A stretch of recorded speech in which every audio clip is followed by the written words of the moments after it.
Alhamdulillahi Rabbil Alamin. Wassalatu wassalamu ala ashrafil anbiya'i wal mursalin wa ala alihi wa sahbihi ajma'in.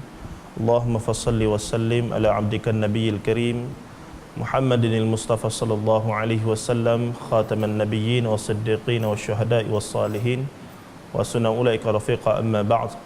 Fa inna asdaqal hadithi kitabullah wa khairal hadi hadi Muhammad sallallahu alaihi wasallam wa syarrul umuri muhdatsatuha wa kullu muhdatsatin bid'ah wa kullu bid'atin dhalalah wa kullu dhalalatin finnar, atau kama qala an-nabi sallallahu alaihi wasallam. Alhamdulillah, masih pada Tuan Imam, Tuan Bilal, pengurusi Masjid Nurul Jannah, tuan-tuan, ibu-ibu, bapa-bapa yang saya hormati sekalian, insya-Allah, dan terutamanya kepada saudara ataupun AJK yang bersusah payah menyediakan peralatan kita pada malam ini. Tuan-tuan dan puan-puan, bukan apa, alat bantu ni adalah untuk kemudahan dan menyantuni kelemahan kita sebagai manusia, yang mana ada setengah orang dia cukup dengan mendengar, tapi ada sesetengah manusia dia mempunyai keperluan kepada audio visual itu sendiri. Dia perlukan audio dan juga visual untuk lebih dia menangkap dan mengingati apa yang kita bincangkan pada malam ini. Selain daripada itu, ia juga memandu saya dalam menghabiskan masa dalam masa 40 minit ataupun sejam ini, untuk tidaklah kita terlalu menebar jauh ke cakrawala mana tu. Kita ada panduan untuk apa yang kita nak bahaskan pada malam ini, dan paling tidak di akhirnya kita ada satu kesimpulan dan konklusi apa yang wajar kita dan apa yang tuan-tuan dapat nanti. Paling tidak malam ini bila balik, isteri tanya ke, ataupun anak-anak tanya ke, ayah, abang apa dapat kat surau hari ni kuliah maghrib, boleh cerita. Hari ni kita bincang perkara ni, perkara ni, perkara ni. Tapi ayah tak berapa setuju, tak ada masalah. Ada. Bukan semua apa yang diperkatakan di meja ceramah ini, tuan-tuan, oleh sesiapa saja, yang pakai jubah, yang tak pakai jubah, yang berjanggut, yang ada master, yang ada PhD, yang ada apa sekalipun, tidak semuanya mutlak benar di meja ini. Tuan-tuan boleh menilainya, tuan-tuan boleh mengkritiknya, tuan-tuan boleh bertanya akannya. Tidak menjadi dosa sama sekali. Jangan kita fikir bila orang bercakap dekat meja ni dia mesti betul 100%. Salah, batil sama sekali. Namun ada adab dalam mengkritik, ada adab dalam bertanya dan sebagainya. Saya tengah ceramah sini, tiba-tiba tuan-tuan bangun, saya tak setuju dengan apa ustaz kata, mengaruk semua. Naik angin saya, ajak bergocoh. Ada. Kalau angkat tangan, Assalamualaikum ustaz, saya rasa ada beberapa perkara saya keliru. Mohon penjelasan ustaz. Saya mesti menyantuni soalan tuan-tuan. Kalau saya kata jangan tanya, kalau tanya lemahlah iman kamu, mengaruk tu. Ada, mengaruk sangat. Sebab apa tuan-tuan? Orang mengaji ni, kalau mengaji ataupun menuntut ilmu Al-Quran dan Sunnah Nabi sallallahu alaihi wasallam, semakin lama dia mengaji semakin bijak, bukan semakin tak cerdik. Itu hakikatnya. Mesti semakin mengaji semakin berlapang dada. Mesti semakin mengaji semakin jadi orang kuat agama, semakin banyak ilmu semakin berlapang dada, semakin luas pandangan, semakin jauh pandangan dan sebagainya. Bukan semakin sempit, semakin kecil, semakin sempit, semakin karut. Kemudian tak ke mana. Jadi itu kita kena ubah sikit. Jadi para pendengar setiap kuliah maghrib mesti kritis, mesti bertanya, mesti mempersoalkan kalau benda tu rasa tak betul. Berpandukan Al-Quran dan Sunnah. Jangan terima mutlak. Tidak ada satu garis panduan bahawasanya sesiapa yang berceramah di meja maghrib, di meja ini pada maghrib ke, pada subuh ke, pada duha ke, pada zuhur ke, tidak ada satu ketetapan yang mutlak dia mesti 100% betul. Tidak ada. Itu sekadar mukaddimah, insya-Allah. Sebab tu saya sediakan slide show dan sebagainya, bukan apa, untuk memandu, untuk menyatakan saya ambil dari buku sekian-sekian untuk dibincangkan, supaya kita boleh rujuk balik kemudian. Jika ada salah kita bincang balik, tak ada masalah. Itu cara kita bermunaqasyah, dia panggil, berbincang, bukan satu hala saja. Baik tuan-tuan dan puan-puan rahimahullah ta'ala, saya sengaja datangkan sebuah tajuk yang agak berat pada malam ini. Kita bincangkan kerana pada zaman mutaakhir ini kita kena faham, selepas 1400 tahun kita jauh daripada Nabi sallallahu alaihi wasallam. Setiap zaman abad 100 hijrah ada masalah-masalah dia yang tertentu. Setiap zaman ada masalah-masalah mereka yang tersendiri. Bila Nabi SAW meninggal dunia, Abu Bakar As-Siddiq dilantik menjadi khalifah yang pertama. Khalifah Abu Bakar As-Siddiq terus diuji dengan ujian yang besar. Yang pertama, golongan zindik, golongan yang riddah, bukan zindik, golongan riddah, mereka yang nak keluar daripada Islam, istihar murtad. Golongan yang kedua, ujian yang besar, mereka yang tidak mahu membayar zakat. Namun Abu Bakar As-Siddiq pada masa itu telah mengambil keputusan ijtihad dia bahawa kedua-duanya perlu diperangi dalam bentuk peperangan.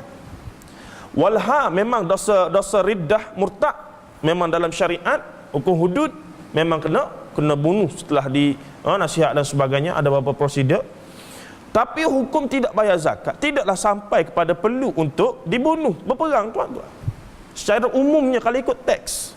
Tapi kenapa Abu Bakar As-Siddiq mengambil jalan untuk melancarkan peperangan?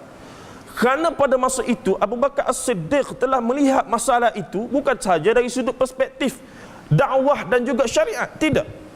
Dia sudah menjadi seorang khalifah yang perlu menjaga kepentingan politik Islam dengan begitu luas pada masa itu. Jadi dengan pandangan politik, kebijaksanaan Abu Bakar As-Siddiq, dia tidak hanya melihat perkara itu dengan pandangan dakwah. Kalau dia tengok dengan pandangan dakwah, kenapa tidak kita hantar orang pergi nasihat dulu golongan yang tak nak bayar zakat tadi? Bagi amaran dulu. Tidak, ni terus mengisytiharkan perang. Kenapa? Dari sudut pandangan politik pada masa itu, orang yang tak nak bayar zakat tu bukan dia tak nak bayar zakat sebenarnya, tapi dia telah mengisytiharkan untuk tidak taat setia kepada khilafah Islamiyah. Ini pandangan politik bila kita bincang dari sudut siasah dan sebagainya. Nampak? Masalah zaman sentiasa berubah. Pada zaman awal Islam, Syiah belum ada. Namun setelah Uthman, Abu Bakar As-Siddiq dilantik, tidak puas hati golongan yang mendakwa diri mereka mencintai Ahlul Bait, kemudiannya melahirkan golongan yang fanatik politik. Tidak puas, asalnya tidak puas hati tentang politik saja. Kenapa Abu Bakar yang dilantik, bukan Ali? Maka timbullah cerita-cerita hadis palsu dan sebagainya. Mesti Ahlul Bait yang diangkat, Ali. Ada penipuan berlaku, rampasan kuasa berlaku dan sebagainya, maka Abu Bakar diangkat. Maka golongan ini kerana ketidakpuasan hati politik dari sudut politik mereka dan fanatiknya mereka dengan politik, memang pada peringkat awal dari sudut akidah mereka tidak ada masalah. Untuk abad pertama dan sebagainya dari sudut akidah, golongan yang dipanggil Syiah tadi, golongan yang kemudian baru dipanggil Syiah itu, asasnya mereka tidak ada masalah dari sudut akidah.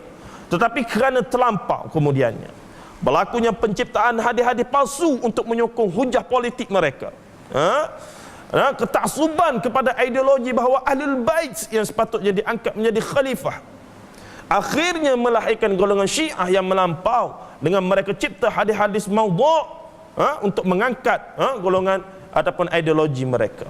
Jadi kesimpulan daripada mukaddimah tadi, tuan-tuan, adalah ketaksuban dalam berpolitik biasanya akan melahirkan satu, dia akan jadi bercanggah. Lama-lama daripada ketaksuban politik dia jadi akidah.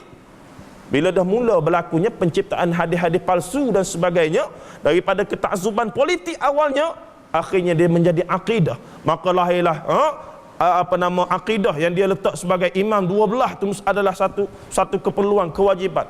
Taqiyah adalah sebahagian daripada akidah mereka dan sebagainya. Dan zaman terus berubah, muncul pula golongan Mu'tazilah, Khawarij, Murji'ah, Jahmiyah dan sebagainya.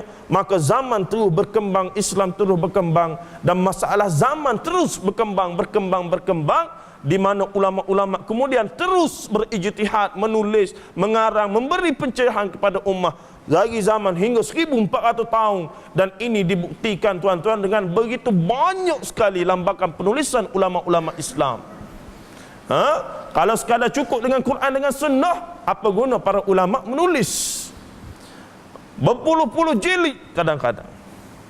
Tidak lain adalah untuk nak menyelesaikan masalah zaman mereka. Maka hari ini selepas 1400 tahun, 1400 tahun telah berlalu semenjak daripada zaman Nabi sallallahu alaihi wasallam dan para sahabat Nabi sallallahu alaihi wasallam, tabi'in telah berlalu. Salaf, golongan salaf zaman tiga yang awal, Yang Nabi SAW kata khairul quruni qarni, thumma alladhina yalunahum, thumma alladhina yalunahum. Kurun yang terbaik adalah kurunku, dan kurun selepasku, dan kurun selepasku. Itu pun sudah berlalu. Zaman 100 hijrah lebih muncul imam-imam mujtahid, Imam Muslim, Imam Asy-Syafi'i, Imam Malik, Imam Abu Hanifah, dan juga Imam Ahmad bin Hanbal, dan ramai lagi imam-imam mujtahid dalam fiqh ataupun aliran mazhab dalam Islam. Bukannya 4 itu saja, tuan-tuan. Yang kita tahu 4 saja, itu pun kita tak tahu habis. Sebenarnya ada ratus mazhab. Sufyan Ats-Tsauri, Daud Az-Zahiri, Al-Auza'i, dan banyak lagi mazhab. Tapi kenapa 4 itu saja yang sampai? Kerana 4 itu dia mengarang ijtihad mereka, rujukan untuk penulisan pandangan-pandangan mazhab mereka masih kita boleh rujuk pada hari ini. Itu saja sebab mereka sampai ke zaman ini. Kalau tidak ada tulisan-tulisan, maka tidak akan sampai ijtihad mereka, dan mungkin mazhab-mazhab itu akan hilang sebagaimana hilangnya mazhab-mazhab lain. Kita kena faham. Jadi bila masalah itu berkembang, tuan-tuan, memerlukan penyelesaian, dan inilah kerja para alim ulama sepanjang zaman. Dan selepas 1400 tahun pada zaman kita ini, yang banyak dah sangat tanda-tanda kiamat hari ini, tuan-tuan. Kalau kita tengok hadis-hadis sahih tentang tanda-tanda akhir kiamat dan sebagainya, banyak dah sangat tanda-tandanya. Tapi saya pasti, dan kawan-kawan yang mengaji dan sebagainya kita bincang, jauh lagi sebenarnya. Cuma jauh perkiraan wallahu alam bila, kerana banyak lagi tanda yang tak ada, tapi banyak dah juga sangat tanda-tanda yang ada. Dan manusia berlumba-lumba untuk merealisasikan tanda-tanda akhir kiamat. Antaranya apa, tuan-tuan? Dalam hadis Matan Arba'in An-Nawawiyah, hadis yang kedua kita belajar, cerita tentang hadis Jibril. Marinya seorang pemuda berpakaian bersih jumpa begini dan tanya Nabi sallallahu alaihi wasallam, mal Islam mal ihsan, mal Islam mal iman mal ihsan. Dan akhirnya dia tanya, mata sa'ah, bila ke hari kiamat? Maka Nabi sallallahu alaihi wasallam kata, orang yang bertanya lebih mengetahui apa yang ditanya.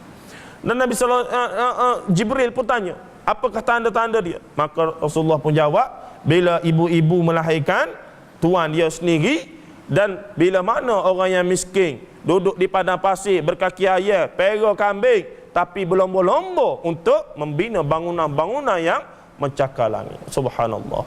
Siapa pernah pergi Mekah dia tahulah cerita ni. Tak pergi Mekah pun, kalau kita tengok dalam apa, dalam YouTube ke, dalam apa ke, begitu sekali pesat pembangunan di belah Asia Barat pada hari ini.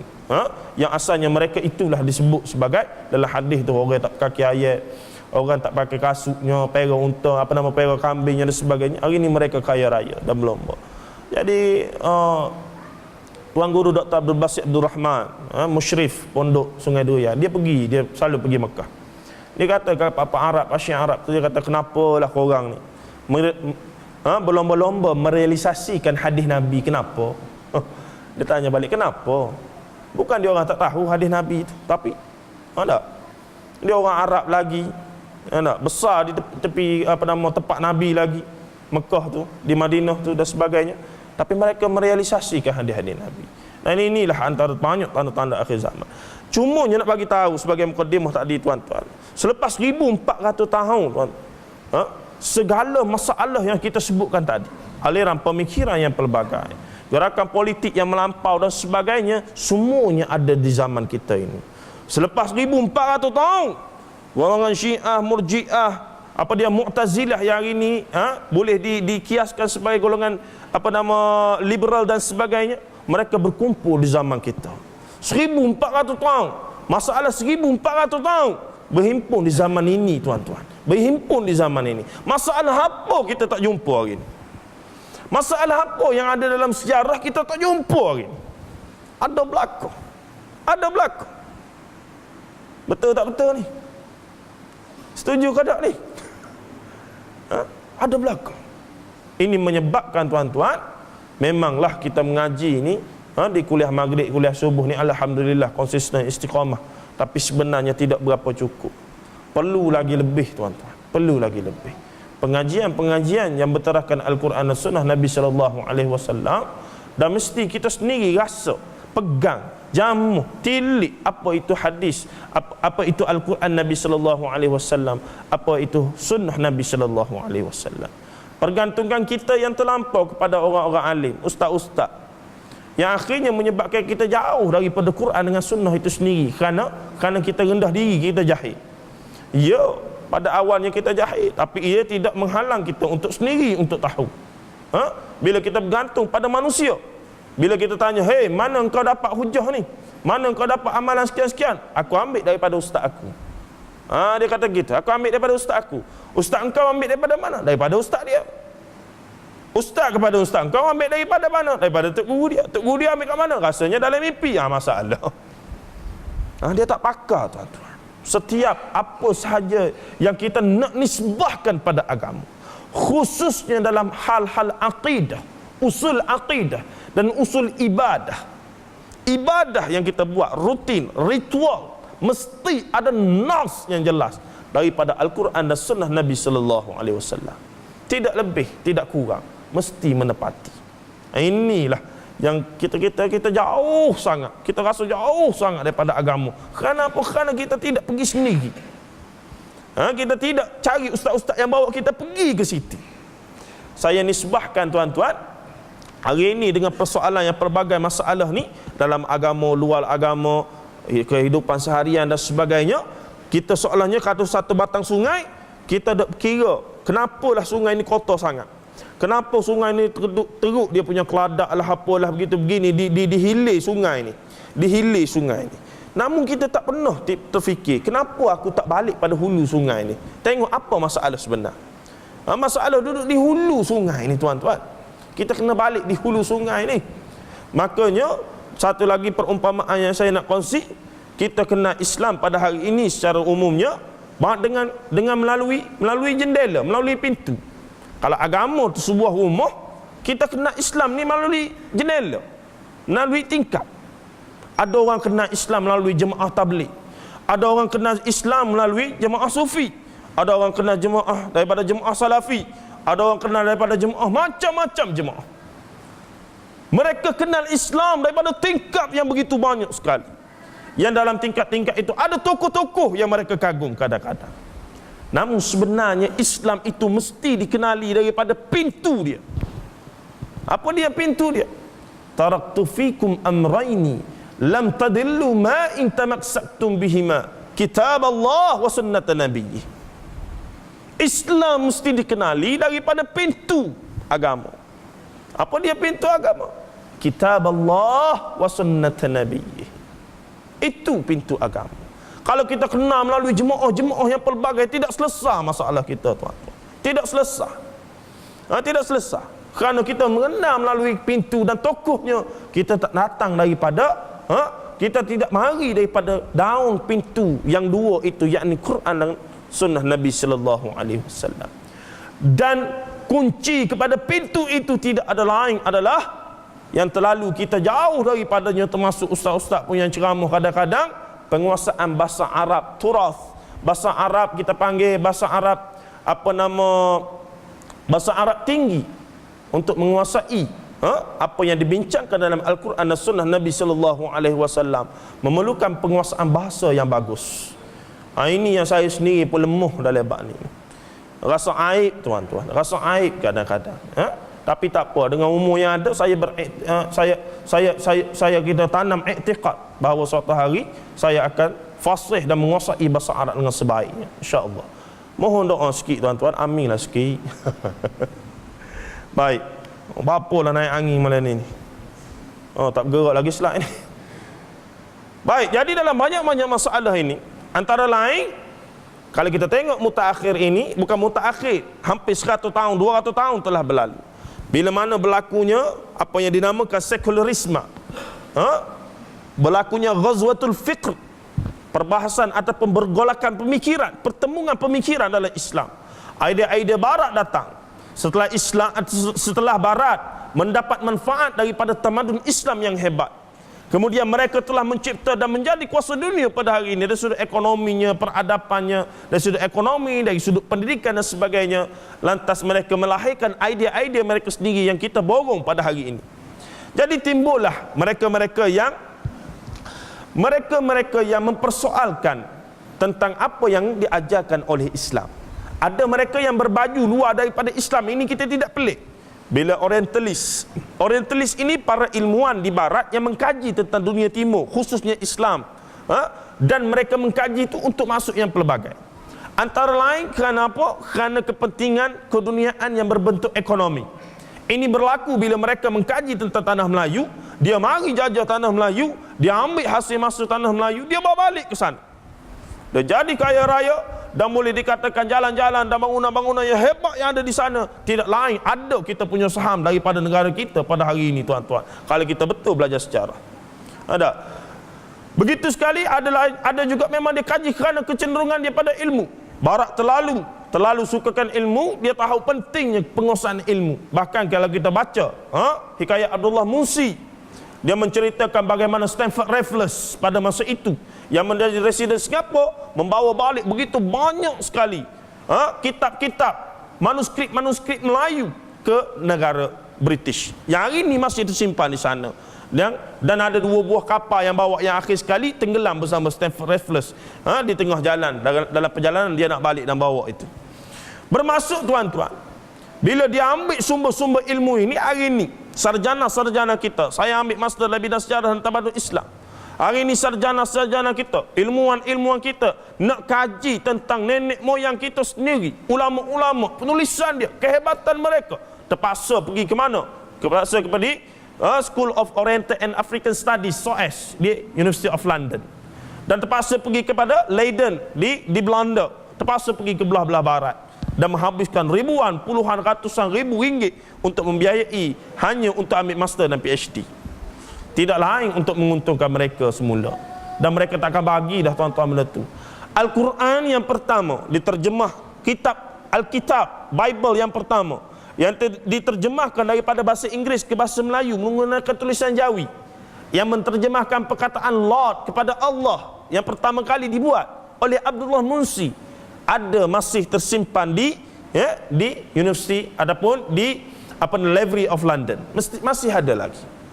Begitu sekali dia tahu nilai sejarah. Tapi kita pada masa itu, Abdullah Musi kata, orang-orang Melayu pada masa itu hanya menjualnya dengan kadang-kadang setakai pisang, kadang-kadang secupak nasi dan sebagainya, kerana tidak tahu menghargai peninggalan sejarah.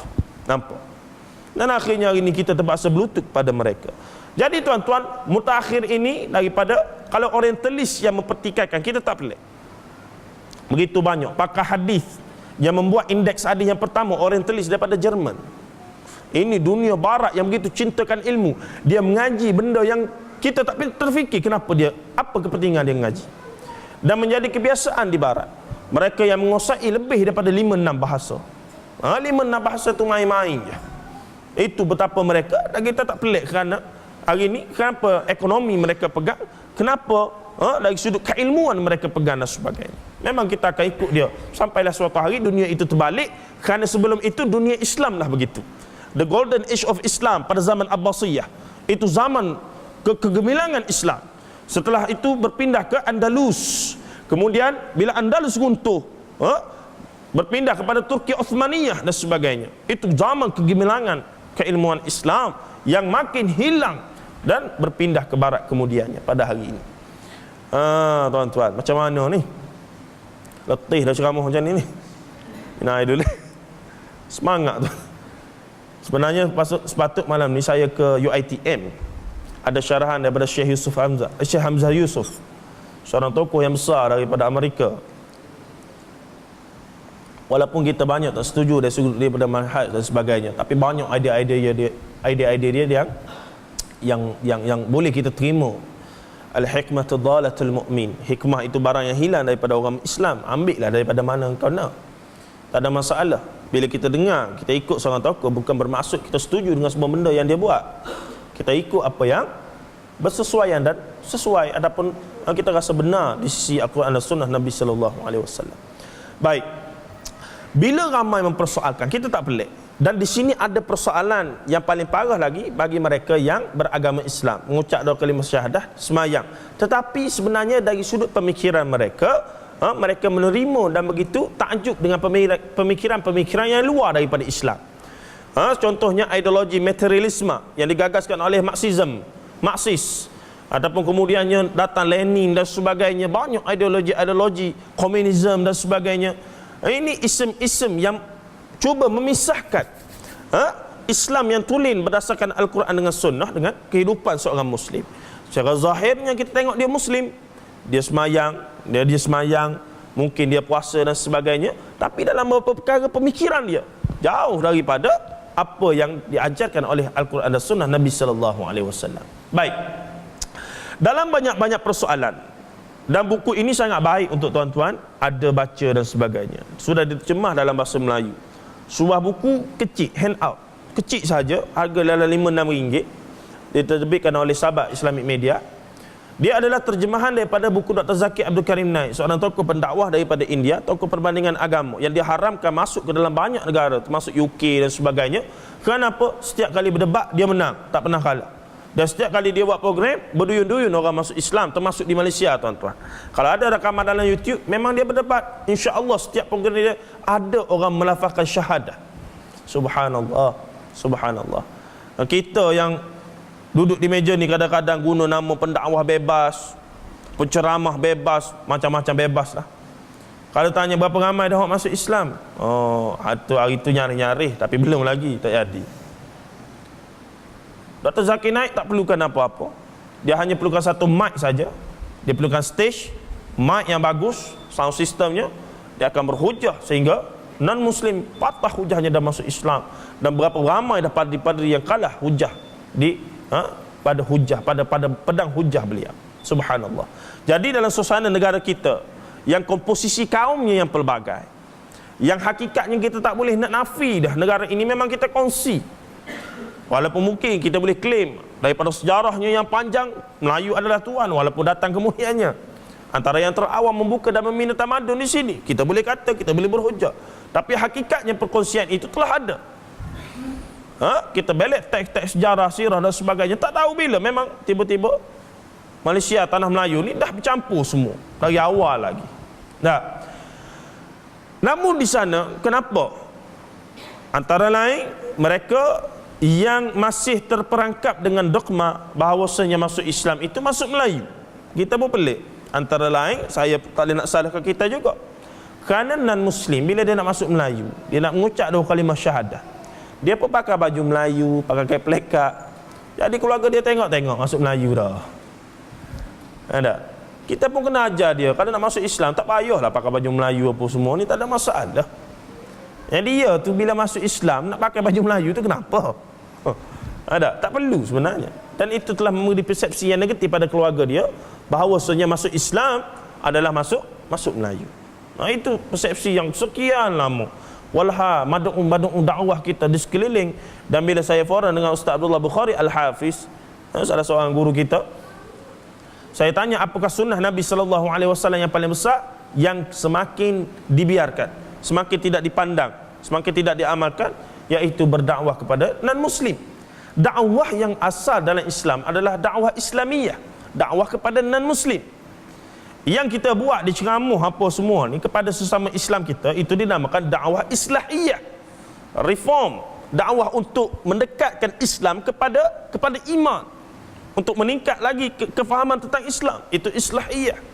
Tapi dakwah Islamiyah di negara kita, wallahu alam, ada badan yatim dan sebagainya memainkan peranan mereka, tapi kita sebagai rakyat, orang awam ini tidak dilatih untuk berdakwah kepada non-Muslim. Hatta dengan kawan-kawan baik kita sekalipun, tidak pernah kita buka mulut nak bercara tentang Islam. Kenapa? Wallahu alam.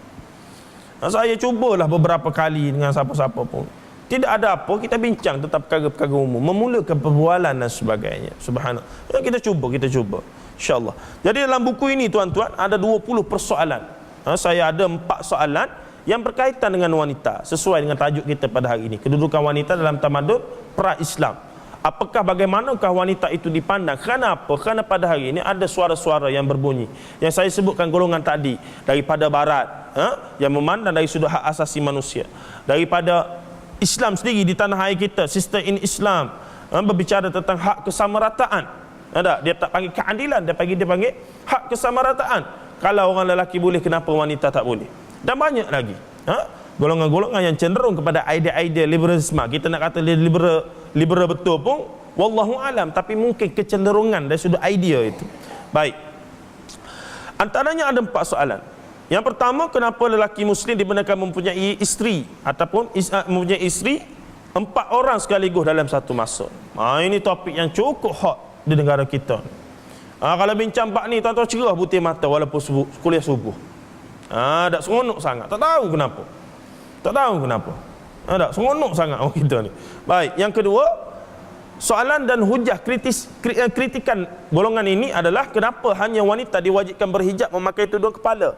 Dan ini soalan-soalan yang mungkin akan ditanya pada tuan-tuan oleh kawan-kawan yang non-muslim, di pejabat ke apa ke. Dan ini antara soalan yang ditanya kalau bila masuk bab wanita. Ini yang akan ditanya. Baik, yang ketiga, kenapa taraf persaksian wanita tidak sama dengan lelaki? Di mahkamah syariah dan sebagainya dalam persaksian tidak sama. 2 orang wanita baru sama dengan seorang lelaki. Nampak? Dan yang keempat, kenapa pewarisan harta dalam Islam melebihkan lelaki? Dalam faraid, yang lelaki boleh 2/3, wanita hanya boleh 1/3. 10 beradik tuan-tuan, lelaki seorang sahaja. Si lelaki yang seorang ini tetap berhak mendapat 2/3 kalau ikut faraid. Yang wanita yang 9 orang tadi, 1/3 bagi dengan 9. Logik akal kata tuan-tuan, 4 perkara ini. Kenapa hanya lelaki dibenarkan kahwin sampai 4 orang sekaligus? Yang kedua, kenapa wanita saja kena pakai tudung, menyusahkan, panas, besar dan sebagainya? Yang ketiga, kenapa saksi di mahkamah tidak sama lelaki dengan wanita dari sudut jumlah, mesti lebih wanita, seolah-olah menidakkan hak saksi itu? Dan yang keempat, kenapakah pewarisan harta faraid melebihkan lelaki? Ini menunjukkan seolah secara zahirnya adalah sesuatu yang tidak adil. Jadi untuk nak bincang benda ni satu persatu, Dr. Zakir Abdul Karim Naik ada jawab dalam buku dia tadi, 20 Most Common Question About Islam, yang ada peluang insya-Allah kita akan bincang kemudian. Cumanya hari ini saya nak fokuskan bahawasanya persoalan-persoalan ini menunjukkan ketidakpuasan dari sudut konteks kedudukan wanita dalam Islam. Jadi bila mereka mengkritik begitu, non-Muslim mengkritik begitu, orang Barat mengkritik begitu, Mak Saleh, jadi kita nak hujah balik kepada mereka macam mana? Kita nak jawab kepada mereka balik macam mana? Adakah betul kita nak kata ya juga? Sedangkan keempat-empat perkara ini ada nas daripada Al-Quran secara qat'i yang menyuruh umat Islam melakukannya. Kita kena tengok sebenarnya, walaupun mereka mengkritik secara umum, tapi 4 perkara tadi sebenarnya ada ayat Al-Quran yang khas yang menyuruh pakai tudung, berpoligami, hukum harus dalam surah An-Nisa. Apa dia lagi? Pakai tudung dalam surah An-Nur. Semua itu ada dalam persaksian tadi. Dan termasuklah yang keempat tadi apa dia? Tentang faraid. Ini semua ada dalam Al-Quran. Jadi tuan-tuan, bila mereka tak puas hati, bila mereka menyatakan ketidakpuasan hati mereka, bila mereka nyatakan kritikan-kritikan mereka, sebenarnya mereka telah mengkritik apa? Mereka telah mengkritik Al-Quran dengan sunnah Nabi. Cuma dia tak katalah kami tak terima Quran dengan sunnah. Kalau yang Islam lah. Tapi dia kritik, kenapa tak sama? Kenapa begini? Kenapa begini? Hakikatnya mereka telah tidak bersetuju dengan Al-Quran dengan sunnah Nabi sallallahu alaihi wasallam. Tapi nak kata dia kafir, dia sesat, dia bergapo, itu bukan kerja kita. Itu bukan kerja kita. Tapi bila mereka bertanya soalan, menjadi tanggungjawab kita untuk jawab balik.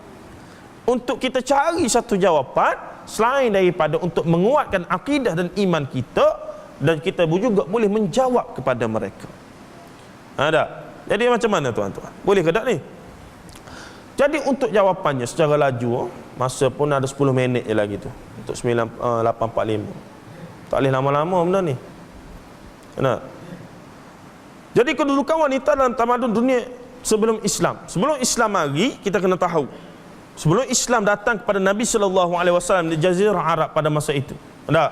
Dunia ini ada beberapa tamadun yang hebat. Antaranya tamadun Rom dan tamadun Farsi yang sentiasa berperang sama sendiri untuk meluaskan pengaruh wilayah mereka. Berperang.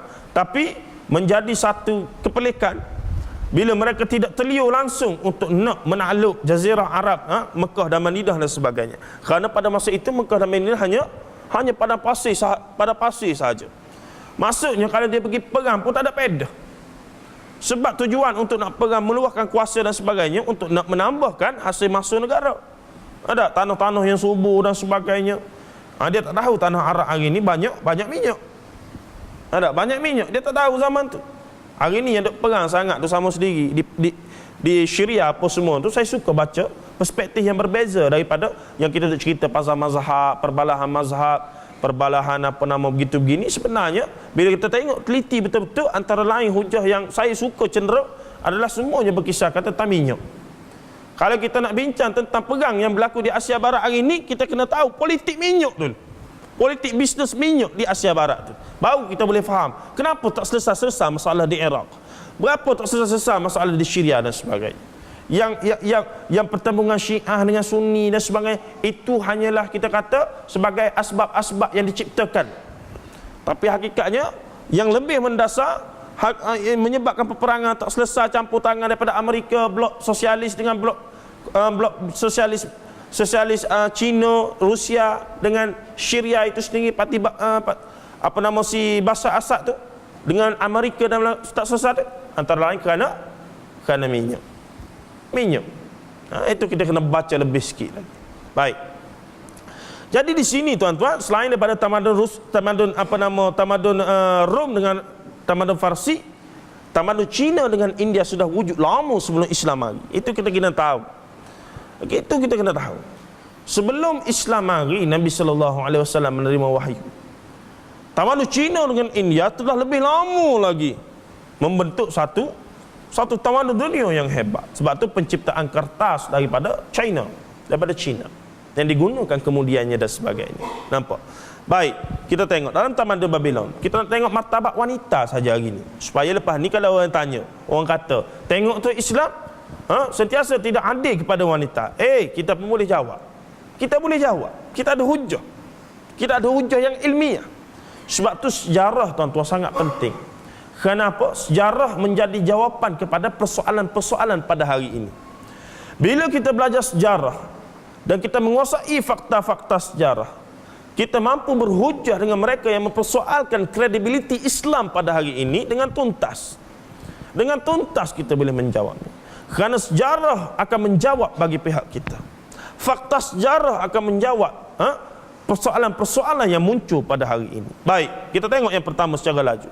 Di bawah undang-undang Babylon, martabat wanita memang tidak diutamakan, dibiarkan. Bahkan tuan-tuan, seorang suami kalau dia bunuh seorang lelaki ataupun perempuan yang lain, yang akan dihukum balik. Kalau dalam Islam ada qisas, betul? Hukum balas bunuh dalam hukum hudud kalau dilaksanakan. Tapi dalam undang-undang Babylon, jika seorang suami bunuh lelaki dan perempuan lain, yang kena hukum siapa dia? Isteri dia. Ini zalim. Islam tak ajar macam ni. Tapi itu yang diamalkan. Betapa wanita direndahkan hak mereka. Baik, kita tengok yang kedua. Dalam tamadun Yunani. Tamadun Yunani antara tamadun yang dianggap terhebat dalam tamadun-tamadun klasik dunia. Keilmuan dia, lahirnya Plato, Aristoteles, Sokrates, Sophocles dan sebagainya, itu daripada tamadun Yunani yang hebat. Keilmuan dia, ketamadunan dia, pemikiran dia, penulisan dan sebagainya sudah sangat hebat tuan-tuan pada masa itu. Bila kita tengok Sokrates zaman bila? 500 tahun sebelum Masihi, tahun kelahiran Nabi Isa. Maksudnya sebelum Nabi Isa muncul tu 500 tahun sebelum tu. Kita merdeka berapa lama dah? 56 tahun. 57 tahun baru. Maksudnya lama dah pertembungan keilmuan itu muncul tuan-tuan. Lama dah. Tengok beratus tahun kemudian. Tapi daripada tamadun Yunani ini yang dianggap paling agung, paling klasik ini, paling agung, paling hebat, hak wanita juga tidak diberikan keutamaan. Betapa kita tengok bila kita tengok sejarah. Dan dalam mitologi Yunani, mitos Yunani, seorang wanita khayalan yang bernama Pandora dianggap sebagai penyebab nasib majal, nasib malang, nasib buruk kepada manusia. Malah bangsa Yunani menganggap wanita setara dengan binatang dan lebih rendah martabatnya berbanding dengan kaum lelaki. Sebab tu dalam sejarah tamadun-tamadun lain tidak ada tokoh wanita yang menonjol. Kerana lelaki semuanya jadi pemimpin hebat pun lelaki, jadi ilmuwan yang hebat pun semua lelaki. Kerana wanita telah direndahkan hak dia dalam tamadun dan pemikiran-pemikiran mereka. Baik, kita pergi lagi tuan-tuan. Dalam beberapa aspek adalah wanita yang disanjung tinggi. Namun ia tidak lebih daripada menjurus kepada keegoan dan pengamalan seks bebas sahaja. Kenapa? Pelacuran merupakan aktiviti biasa dalam kalangan masyarakat Yunani pelbagai strata sosial. Pelacuran memang menjadi pelacuran ni antara aktiviti klasik yang paling lama juga dalam sejarah tamadun manusia ni tuan-tuan. Dalam sejarah tamadun manusia, sepanjang sejarah manusia hidup ni, pelacuran antara aktiviti yang lama aktif sehinggalah hari ini di KL pun ada, dan mana-mana tempat dah. Dari dulu lagi yang kita warisi, entah daripada zaman manusia ada lah. Tak. Jadi kita kekal pada hari ini. Kenapa? Kerana ada permintaan. Bila ada permintaan, kena ada supply. Bila manusia duk minta benda tu, seks menjadi industri yang begitu tinggi di Thailand. Seks menjadi industri utama dalam meningkatkan hasil-hasil negara dan sebagainya. Kita nasib baiklah Perlembagaan Malaysia ada juga tertulis di situ Islam sebagai agama persekutuan. Baik, dalam tamadun Rom, bila sebut tamadun Rom ni kita teringat siapa dia? Hercules. Kita teringat siapa dia lagi? Bukan Hercules, kita teringat sebagai panglima orang yang pakai skirt berperang dan sebagainya itulah. Hercules dan sebagainya itu. Ketika tamadun Rom berada di puncak kegemilangan, kedudukan wanita juga sangat terhina. Ini bila kita tahu sejarah tuan-tuan. Fakta-fakta ini menjadi hujah kepada mereka yang mempersoalkan kenapa Islam dilihat seolah-olahnya menindakkan wanita. Hakikatnya Islam meletakkan wanita pada tempatnya yang terbaik. Itu jawapannya. Islam meletakkan wanita pada tempatnya yang terbaik, yang sesuai dengan lahiriah dan juga fitrah kewanitaan itu. Ada.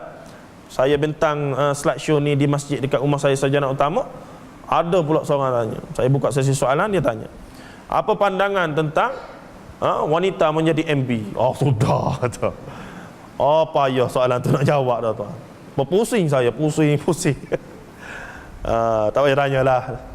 Ramai dah orang jawab. Nanti dah kerja kita tu. Baik. Dalam tamadun Rom, undang-undang mereka membenarkan seorang suami mengambil nyawa isteri dia tanpa ada apa-apa kesalahan, dicap kesalahan. Maksudnya tuan-tuan, seolahnya saya melawak lah. Dia balik rumah, panglima ni besar ni, dia balik rumah tentera perang tak. Tiba-tiba isteri dia mengepek. Tahu mengepek ni berapa? Meletek.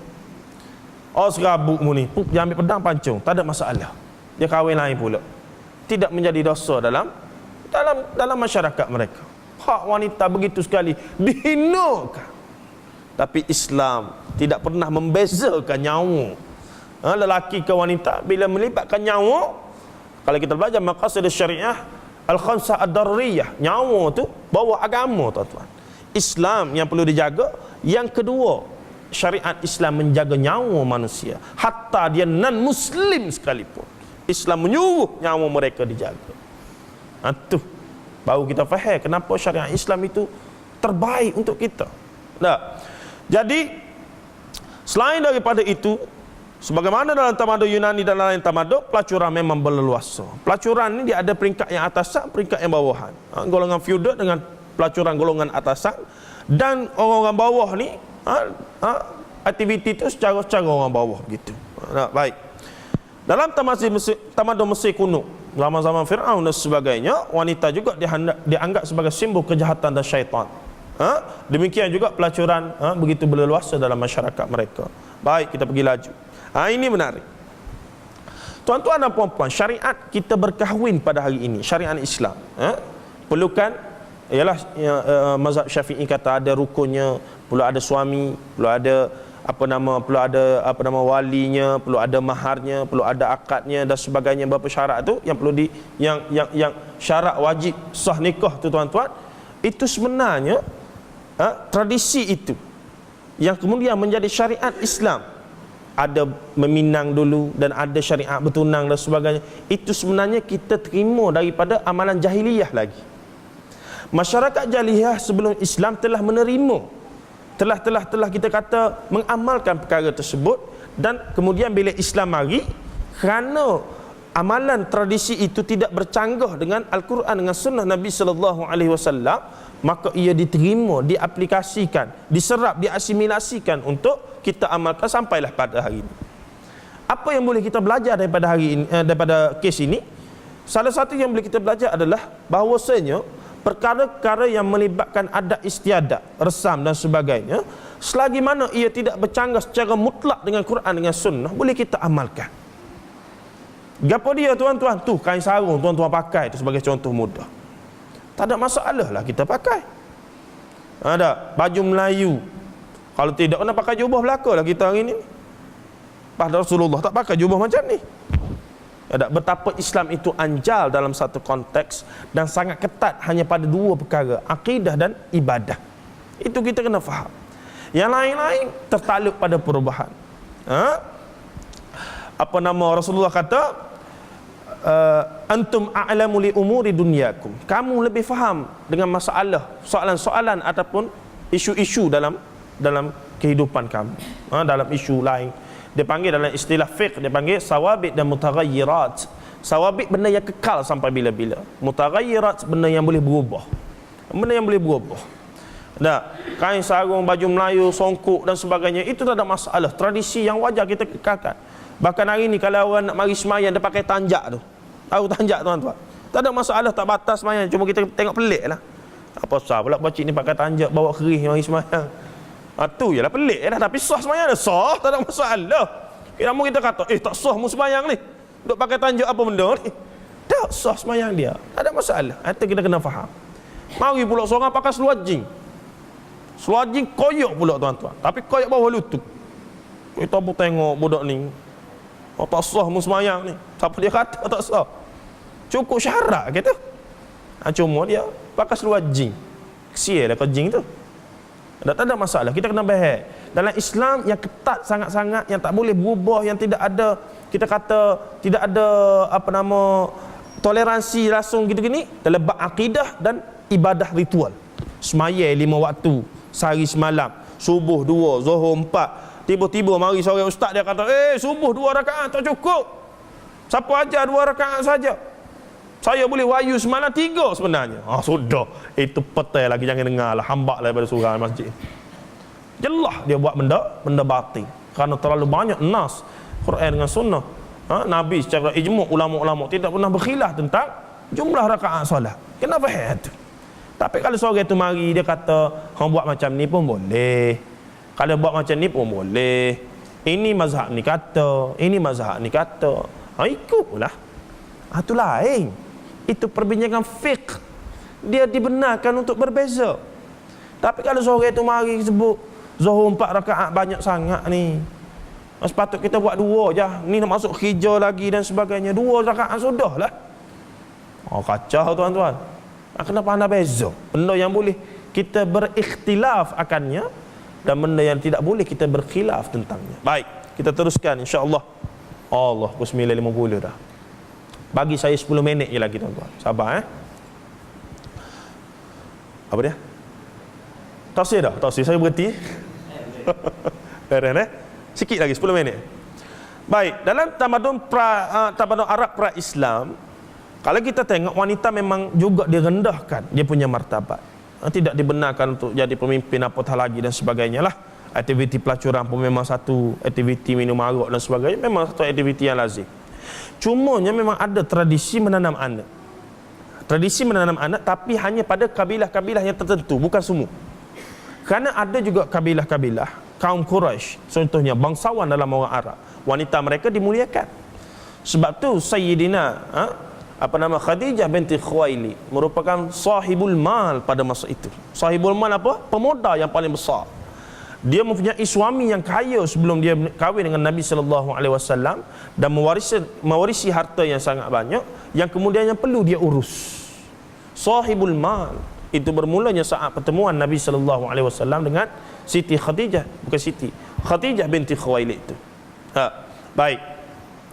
Jadi tuan-tuan, cuma ada beberapa kabilah-kabilah yang miskin, yang rendah dia punya taraf. Bila lahir anak perempuan, kerana dikhawatiri anak perempuan ni mengaibkan keluarga dia balik, dia tak mampu jaga dan sebagainya, maka dia bunuh dari kecil lagi. Memang ada. Al-Quran sebut benda tu memang ditanam hidup-hidup dari kecil. Tapi kisah ini tidak melibatkan Sayyidina Umar bin Al-Khattab. Tidak pernah. Tidak boleh disabitkan cerita yang kata Umar ni hebat tak hebat zaman dia jahiliah, dia tanam anak dia. Tidak ada satu sandaran yang sahih tentang perkara tersebut. Dan ini sudah dibincangkan 2 hari lepas, dah banyak kali dibincangkan oleh guru kami, bukan guru kami lah, guru kita semua, Maulana Muhammad Asri Hafizahullah Ta'ala, dan dia tulis buku tentang perkara itu.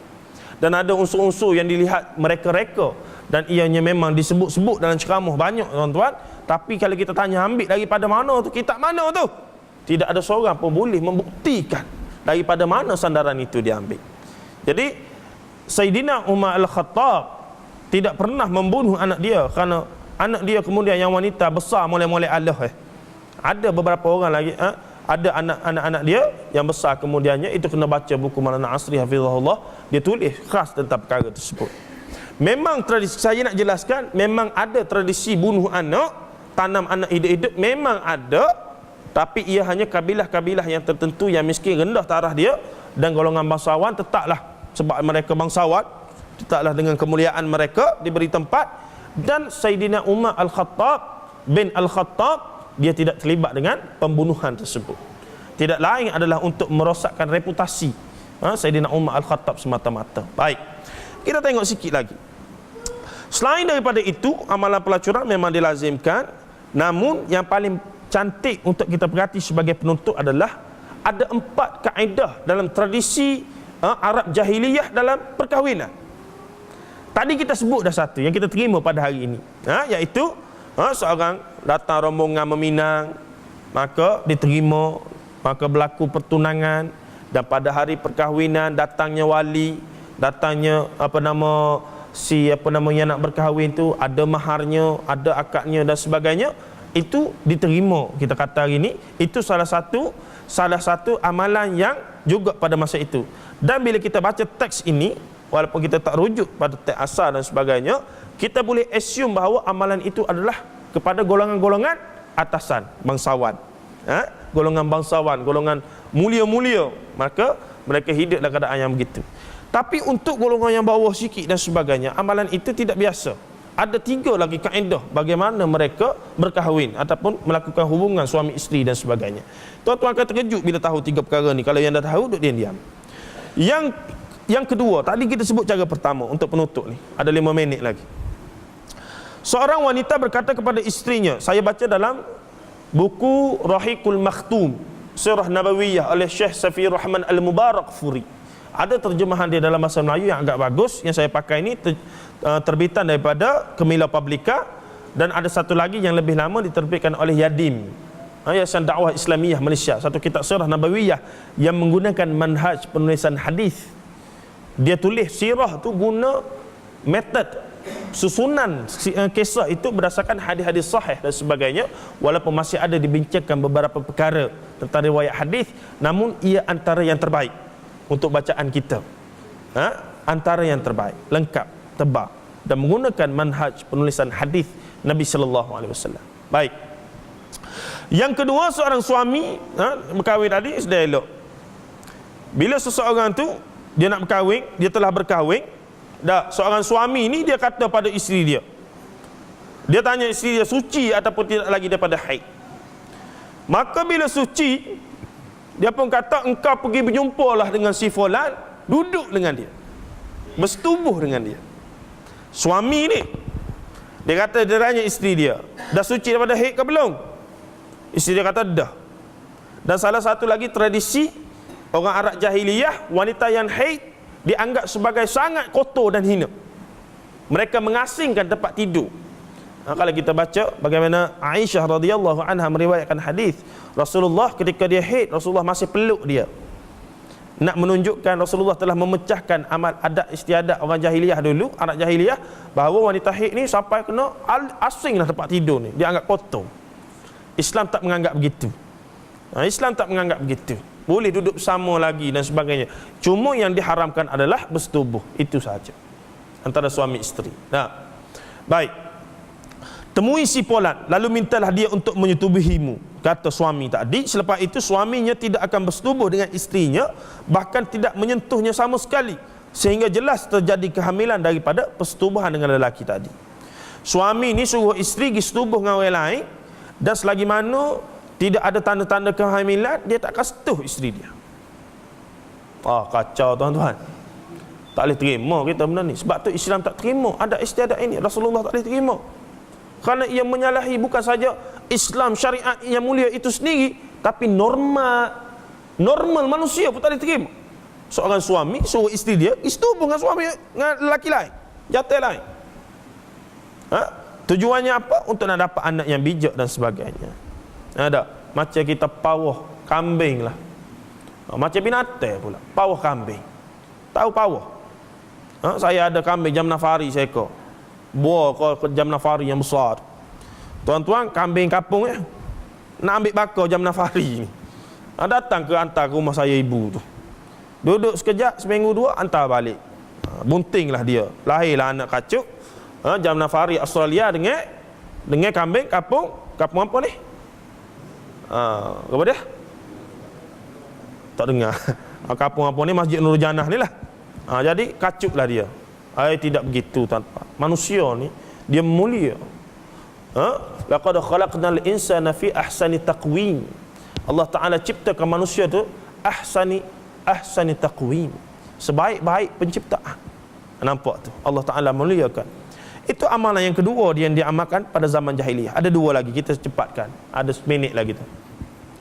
Sekumpulan lelaki yang jumlahnya tidak sampai 10 orang bersama-sama menyetubuhi seorang perempuan. Ini amalan yang ketiga. Dengar betul-betul betapa wanita sangat hina pada zaman Arab pra-jahiliyah. Kita kena tahu, supaya wanita yang Islam pada hari ini, dia rasa bersyukur dengan Islam yang meletakkan wanita pada tempat dia tu. Sekumpulan lelaki yang jumlahnya tidak sampai 10 orang bersama-sama menyetubuhi seorang perempuan. Jika perempuan itu hamil lalu bersalin beberapa hari setelah kelahiran bayinya itu, dia mengundang semua lelaki yang menyetubuhi dia tadi, dan dia pun berkata kepada salah seorangnya dengan sesuka hati, ini anak mung ni. Maka orang yang dia sebut tu perlu bertanggungjawab ke atas diri dia dan anak yang dilahirkan. Masa buat ramai-ramai, tapi bila keluar anak, si perempuan tadi akan panggil balik semua, dan dia kata ni anak mung. Tak ada cek DNA apa semua lah, zaman itu tak ada. Dia kata ni anak mung kena tanggungjawab pada aku dan juga anak ini. Maka kenalah, tidak adil lah tuan-tuan. Sebab dia semestinya anak lelaki itu. Sebab ramai tadi. Itu yang ketiga. Pun kita tak boleh terima, dan betapa wanita diletakkan tempat yang begitu rendah sekali. Dan hari ini pun memang dalam dunia moden jahiliyah pada hari ini, wanita memang hanya digunakan sebagai simbol seks untuk buat pelarih-pelarih ya tuan-tuan. Pernah pergi ke pameran kereta?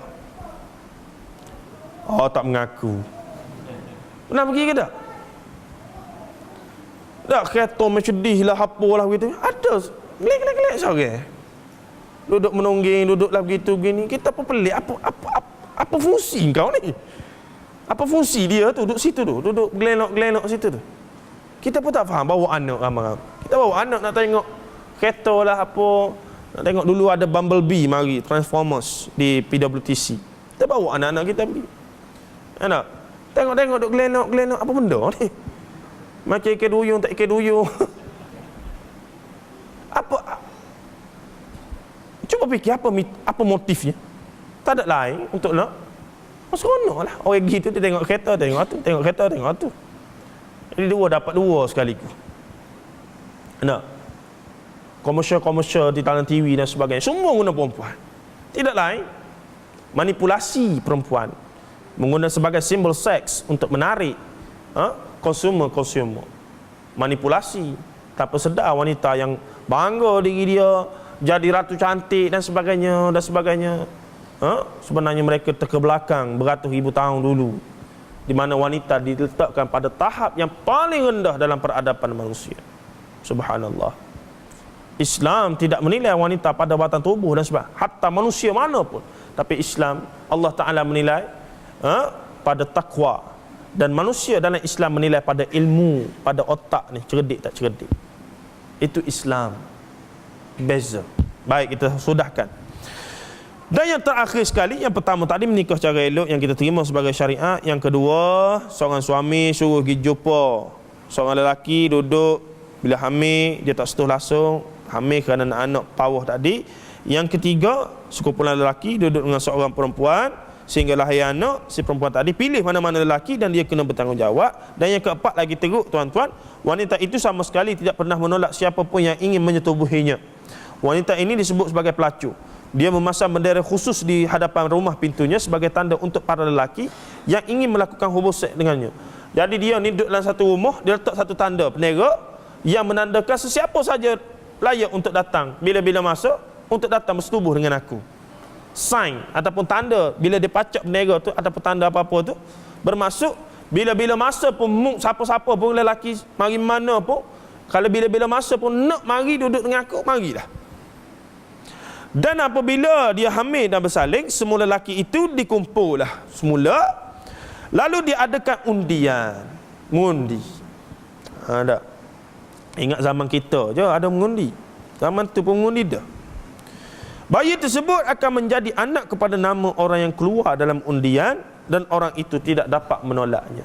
Kalau kata 20 orang yang pernah bersama dengan dia, maka 20 nama diletakkan untuk diundi. Dan bila undian itu dicabut, nak suruh berhenti dah tu.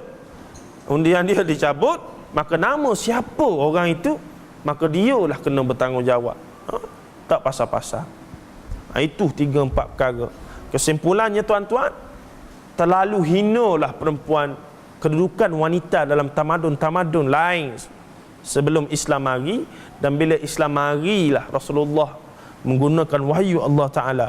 Dalam Al-Quran ada surah An-Nisa, mana ada surah Ar-Rijal, ada surah Ar-Rijal, tak ada surah, ada surah An-Nisa.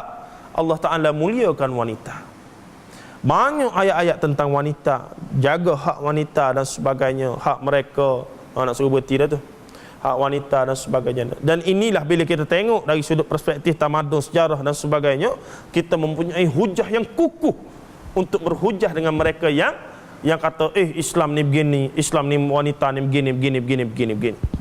Dan paling menarik tuan-tuan, sebagai kesimpulan akhirnya, bila kita belajar tentang poligami dari perspektif tamadun dan sejarah, sebenarnya poligami ini bukan amalan yang hanya bila Islam mari ia diamalkan. Ia juga adalah amalan sepanjang zaman sejarah manusia. Nabi Ibrahim mempunyai 2 orang isteri yang disebut sebagai Siti Sarah dan Siti Hajar. Nabi Sulaiman dalam hadis yang sahih berkata, aku nak bersama dengan 100 orang isteri aku pada malam ini. Dia kata, aku nak bersama dengan 100 orang isteri aku pada malam ini, yang aku harapkan lahir daripada mereka para pejuang yang memacu kuda di jalan Allah. Dan akhirnya dalam hadis tersebut menceritakan tidak ada seorang pun yang lahir daripada anak isteri-isteri Nabi Sulaiman alaihi salam. Hanya lahir seorang saja, tapi ia cacat dan separuh tubuh sahaja. Ini hadis sahih yang boleh kita rujuk. Saya tak sempat nak catat tadi. Subhanallah. Dah banyak lagi dalam sejarah tamadun dunia. Cina sebagai contoh, Maharaja Cina, pemaisuri dia seorang tuan-tuan, gundik dia beribu. Kalau dia ada 365 orang gundik beserta dengan seorang pemaisuri, kalau dia bermula bermalam dengan pemaisuri dia pada 1 Januari tuan-tuan, dia gila dia punya gundik nak sampai pemaisuri pula tahun depan. Bahaya ke tak ni? Nak katanya wanita begitu sekali diguna sekali, tidak lain untuk menghina dan diletakkan taraf yang sangat rendah. Tapi dalam Islam, bila Islam mari, Allah Ta'ala telah melimitasikan poligami hanya kepada 4 sahaja, kerana dia tahu kita tak mampu. Seorang apa pun ni kepala tuan-tuan. Allah, ini hebat orang poligami. Dan istilah yang kita guna poligami itu sebenarnya salah. Dr. Zakir Abdul Karim Naik dalam perbincangan poligami telah menyatakan istilah poligami yang kita pakai adalah umum, yang bermaksud seorang suami boleh ada ramai isteri dan seorang isteri boleh ada ramai suami. Polyandry dan polygyny. Seorang lelaki suami mempunyai ramai isteri, itu polyandry. Dan seorang isteri yang mempunyai ramai suami dinamakan polygyny. Itu istilah yang tepat kalau ikut sosiologinya. Tapi kita bantai umum, poligami. Orang barat mari pening. Ai sedap begini. Seorang lelaki 4 orang isteri. Seorang isteri boleh ada 4 orang suami. Pening kepala. Itu yang mereka faham dari sebab kesalahan istilah-istilah yang kita pakai. Dan hujah-hujah beginilah kita kena belajar. Selain daripada kita belajar hujah Quran dengan sunnah. Kenapa? Kerana sahabat-sahabat kita yang bukan Muslim di negara kita khususnya, bila dia bertanya tentang perkara-perkara tersebut, kita kata ke dia, dalam Quran sebut ni, wa in khiftum alla ta'dilu wa in khiftum alla tuqsitu fil yatama fankihu ma taba lakum minan nisa'i masna wa sulasa wa ruba'. Kita sebut gitu ayat Quran 3 gun ni pun dia tak pakar, tuan-tuan, sebab dia tidak beriman dengan Al-Quran dengan sunnah Nabi. Ini perlukan jawapan-jawapan yang bersifat saintifik, yang bersifat sejarah dan sebagainya, supaya mereka pun tak boleh dah nak berhujah. Dan inilah kehebatan Dr. Zakir Abdul Karim Naik yang akhirnya mengislamkan ribuan orang. Wallahu alam berapa jumlah sunnah yang dia telah islamkan. On live, dia tengah ceramah, orang boleh masuk Islam. Tuan-tuan rajin dengar ke ustaz-ustaz ceramah sini tiba-tiba mari, ustaz saya nak masuk Islam dah. Saya nak mengucap doa kalimah syahadah dah. Tak. Tapi Dr. Zakir ni latar belakang dia bukan pengajian Islam. Dia doktor perubatan. Tapi dia mengislamkan ribuan manusia dengan hanya hujah-hujah yang menggabungkan antara sains dan akidah dan juga syariat Islam dan sebagainya. Jadi sekian saja. Saya nak buka soalan pun lewat dah tu. Kita target ada pukul 9. Tapi bukan salah saya lah sebab lambat saya tak ni. Jangan marah saya lah. Jadi nak buka soalan juga. Tak payah. Mana pengerusi? Nak ada? Tak apa, negara kita demokrasi. Kita ikut majoriti, tak ada masalah. Ada soalan? Ada soalan 1 lah, 2 ke 3 ke? Ada soalan ke? Ya, sila. Assalamualaikum.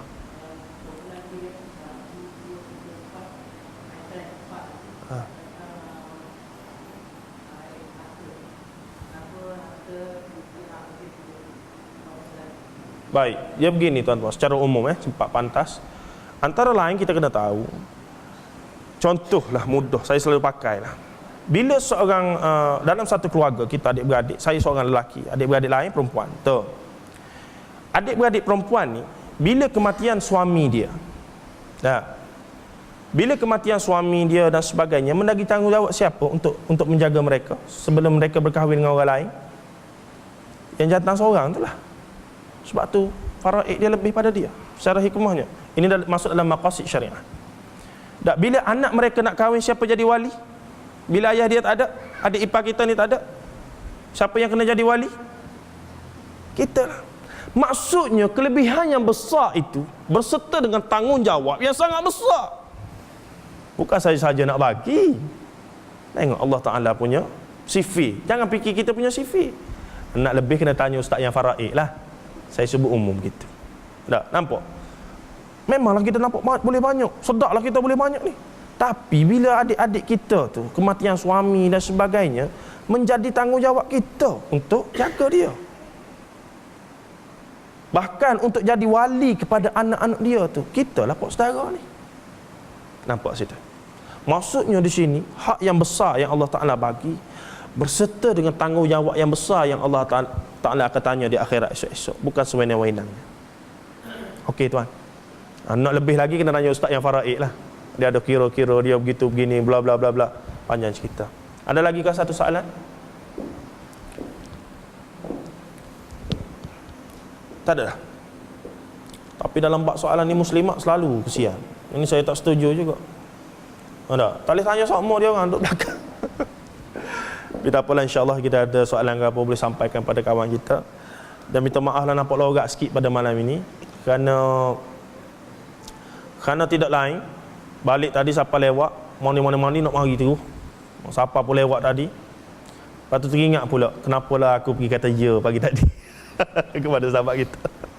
Sebab nak pergi tempat lain tu tak. Tapi itulah Nabi SAW kata, faman salaka tariqan yaltamisu fihi ilman sahalallahu lahu tariqan ilal jannah. Siapa yang keluar ke jalan semata-mata untuk menuntut ilmu Allah, faman salaka tariqan yaltamisu fihi ilman sahalallahu lahu tariqan ilal jannah, Allah Ta'ala permudahkan jalannya ke syurga. Itu sahaja yang menjadi motivasi kepada kita insya-Allah untuk terus dalam majlis ilmu tanpa rasa kita kata tak seronok dan sebagainya, kerana ilmu ini insya-Allah ada manfaatnya. Sekian, terima kasih banyak. Saya minta maaf banyak-banyak atas kekurangan, telajak kata dan sebagainya. Wallahu alam, bila pula boleh jumpa. Yang baik, yang lemah, yang baik, yang indah, yang hebat itu daripada Allah Subhanahu Wa Taala. Yang kurang, yang cacat celak itu pilihan saya sendiri. Wabillahi taufiq wa hidayah. Wassalamualaikum warahmatullahi taala wabarakatuh. Bismillahirrahmanirrahim. Alhamdulillahirabbil alamin. Wassalatu wassalamu ala asyrafil anbiya'i wal mursalin wa ala alihi washabbihi ajma'in. Allahumma faqihna fid din wa 'allimna at-ta'wil wahdina ila siratal mustaqim. Allahumma ja'alna minat tawwabin wa ja'alna minal mutatahhirin wa ja'alna min ibadikas salihin. Allahumma arinal haqqa haqqan warzuqna ittiba'ah wa arinal batila batilan warzuqna ijtinabah. Allahumma zidna 'ilman nafi'an warzuqna fahma. Rabbana atina fid dunya hasanatan wa fil akhirati hasanatan wa qina 'adzaban nar. اللهم انصر الإخوان المجاهدين في فلسطين. اللهم انصر الإخوان المجاهدين في كل مكان وفي كل زمان. اللهم بدد شملهم وفرق جمعهم وشدد كلمتهم وزلزل أقدامهم وسلغ عليك قلبا من كلابك يا قهار يا جبار يا منتقم يا الله يا الله يا الله. اللهم يا منزل الكتاب ويا مجري السحاب هازم الأحزاب اهزمهم وانصرنا عليهم يا رب العالمين. صلى الله على محمد وعلى آله وصحبه وبارك وسلم. دعوهم فيها سبحانك اللهم وتحيتهم فيها السلام وآخر دعواهم أن الحمد لله رب العالمين. تقبل الله منكم.